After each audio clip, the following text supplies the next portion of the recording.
siyalwa bazolunga golonga golonga asilwa zolunga golonga golonga siyaloqalolunga golonga golonga uthando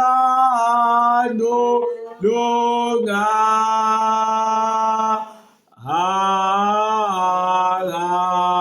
holwa batolunga nelunga alukho lona longa helonga ngenxa yezono longa helonga isiqino luyaphela siyalocela longa golonga siyalifiso longa golonga yothandizo nolonga golonga uthando lunga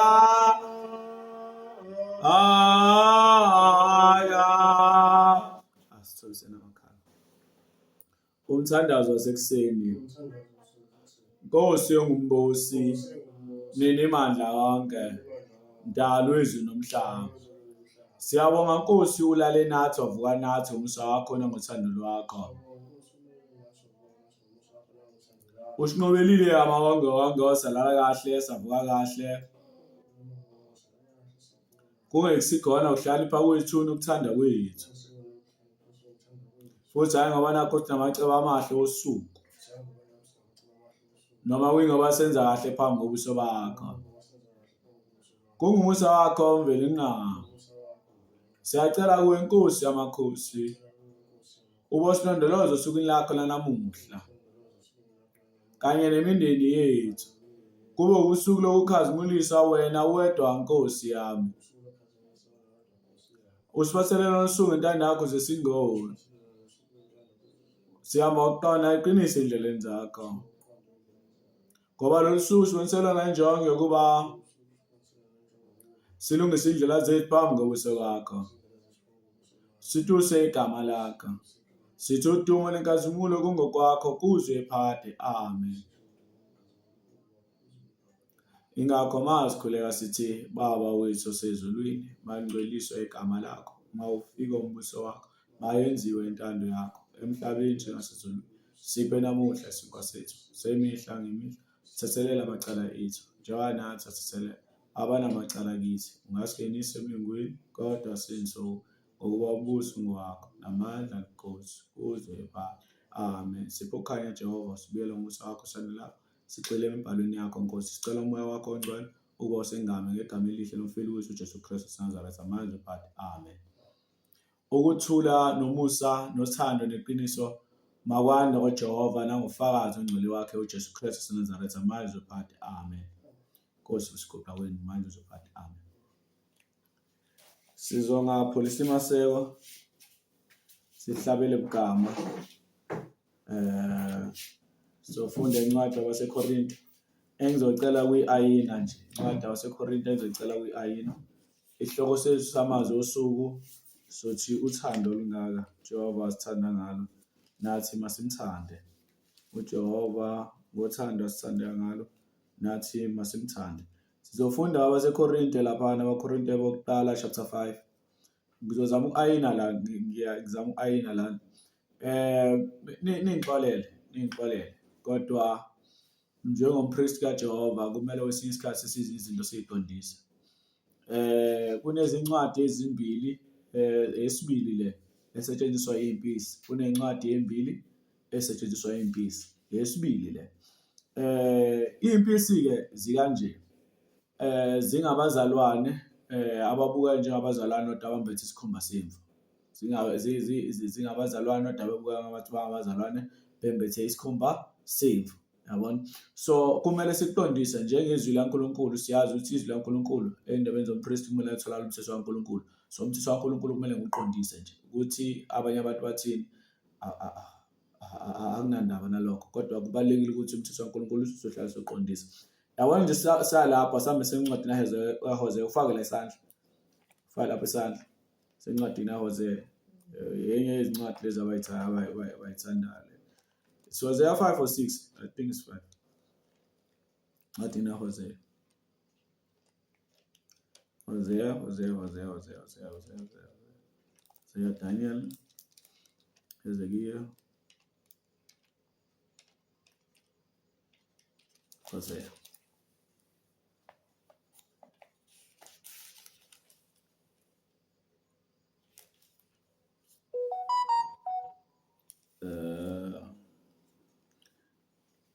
Okay.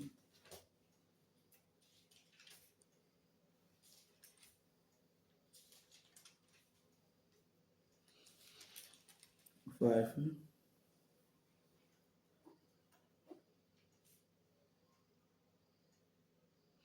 U4. So bamba la. Bamba u4. Ngicela nje ukuthi ngifunde ngizofuna amavesi ambala singidala la. Ukusolwa kwabantwana bakwaIsrayeli. Kusolwa kwabantwana bakwaIsrayeli. Verse 1. Yizwa Israyeli. Yizwani izwi likaJehova nina abantwana bakwaIsrayeli. Ngokuba uJehova unokuphikisana nabakhileyo ezweni. Lokhu kungekho qiniso namusa nokumazi uJehova ezweni. Kukhona ukufunga nokuqamba amanga, nokubulala, nokweba, nokuphinga. Bayafohla. Izingazi zilandela izingazi esambenalo. Verse 4. Ngalokho izwe liyakudabuka, bonke abakhe kulo badangale, kanye nezilwane zasendle, nezinyoni zezulu, yebo nezinhlanzi zasolwandle ziyakususwa. Siyoqalekiswa ngoba abantu sebelandela izingazi eziguqula umthetho kaJehova. Ngakho-ke uJehova uzoshaya umhlaba ngesomiso, konke kuzosafarisha kusemhlabeni. 4. Makungabikho ophikisana nomunye, asole omunye, nokho abantu bakho bayaphikisana nabapristi. Abapristi ibona abasola umthetho kaJehova. Umthetho kaJehova usendebeni zompristi by nature nje. 5. Umpristi uyakukhubeka emini, kukhubeka nomprofethi kanye nawe ebusuku, nonyoko ngiyakumbhubhisa. Umpristi usekelo ubani? Usekelo umprofethi sonke isikhathi. Umpristi ukhuluma umthetho, umprofethi ukhuluma umthetho sisekelo. Ingakho sinomthetho nabaprofethi. Siyahamba. Verse 6. Ubekuthiwa unyoko verse 5. Ubekuthiwa unyoko nikhulume nawe nonyoko. So unyoko wena umuntu wesifazane owazi ukuthi agcizelele umthetho ekhaya. So ubaba ushaya umthetho njengompristi ekhaya, kodwa umama uye ugcizelela umthetho ebantwaneni sonke isikhathi. Ubaba ukhuluma umthetho, umama uyena ogcizelela umthetho ebantwaneni. So kubalekile lokho. Uverse 5. Siya kuverse 6. Naye ingqikithi yabantu nomongo. Abantu bami bayabhubha ngokuswela ukwazi bamalapho. Abantu bami bayabhubha ngokuswela ulwazi. Abaqhubeki.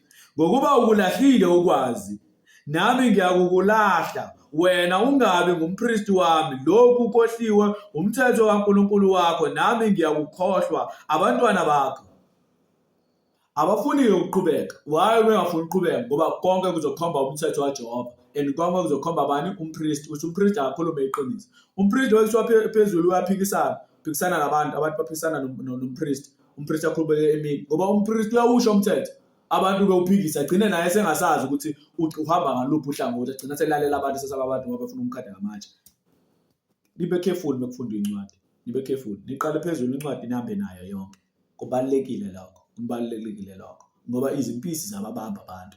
Impisi lapha idlu 6 ibamba uverse 6 bebamba uverse 6 awuqedi isabantu bamabhujiswa ngenxa yokuswela ulwazi akasho ukuthi ulwazi lokuqeda ulahlile wena nami ngizokulahla ngabe umpriest akasho lokho ngoba bayazi ukuthi ulwazi lunye ukuba ugcina umthetho kaJehova and nomthetho kaJehova abawufuni ukuba ugcina asambeni sebaseKorinte bokuqala chapter 5 sihamba ngezwi laNkulunkulu la silifunda nje walenjalo sichini without fear or favor sichini ubufebe baseKorinte nokuphathwa kwezoni isihloko sakho simple isihloko sakho sithini ubufebe baseKorinte nokuphathwa kwezoni siyahambisana ngithi isihloko sisho ukuthini sisho umongo wencwadi umqondo wencwadi uzothi uma ufunda uzothola umqondo okukhuluma into ehlangana nobufebe nesono nezono zabaseKorinte ingakho kusho la kubaliwe la zabaseKorinte verse 1 kuyazwakala ke ngempela ukuthi kukhona ubufebe phakathi kwenu futhi ubufebe bohlobo olungekho ngisho na kwabezizwe okungukuthi omunye kinina uya kumkayise lala noma wakhe verse 2 kepha nina nikhukhumele nokuba ngani lila ukuze akhishwe phakathi kwenu owenze lesi senzo bakhukhumele bayitshela ukuthi bayakholwa kakhulu engabe bakhipha lo muntu lo noma akhandwe ngamatshe noma abulawe noma bezile ukudla bakhale ngempela koJehova ukuthi akhiphe lo muntu ongcwele lapha verse 3 ngokuba mina ngokwami noma ngingekho ngomzimba nokho ngikhona ngomoya senginqumile ngokuthi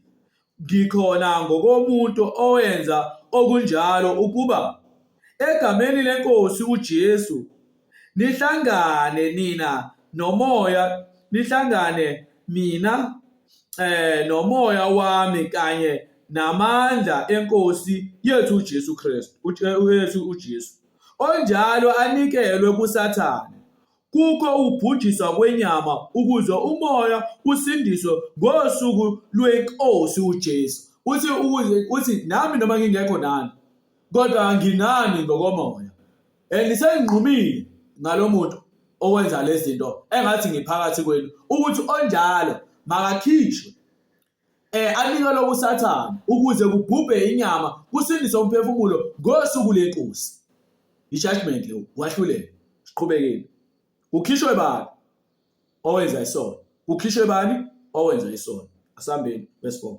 verse 5 onjalo anikelwe kuSathane kukho ukubhubha kwenyama ukuze umoya usindiswe ngosuku lweNkosi uJesu 6 akukuhle ukuzibonga kwenu anazi yini ukuthi imvubelo encane ibilisa inhlama yonke na rotten potato niyazi ukuthi rotten potato izambane libolisa wonke amazambane ukhuluma ngalokho uthi anwazi yini ukuthi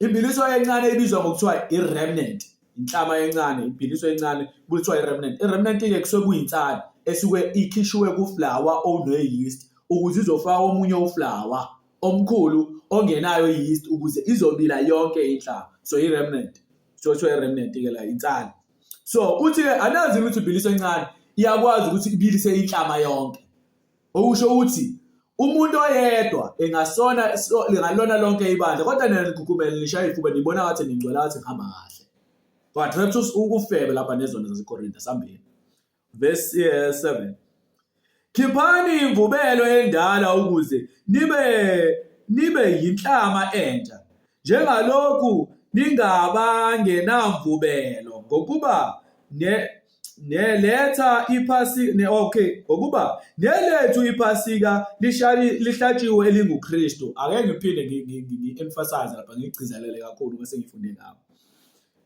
khiphani imvubelo endala ukuze nibe yinhlama entsha njengalokhu ningabangenamvubelo ngokuba nelethu iphasika lahlatshwa elinguKristu kusho ukuthini lokho kusho ukuthi iphasika sasigubhi ngemvubelo endala imvubelo endala kambe yayikhona nenhlameni yephasika cha Ngabe asaligubhi ngomthetho omdala?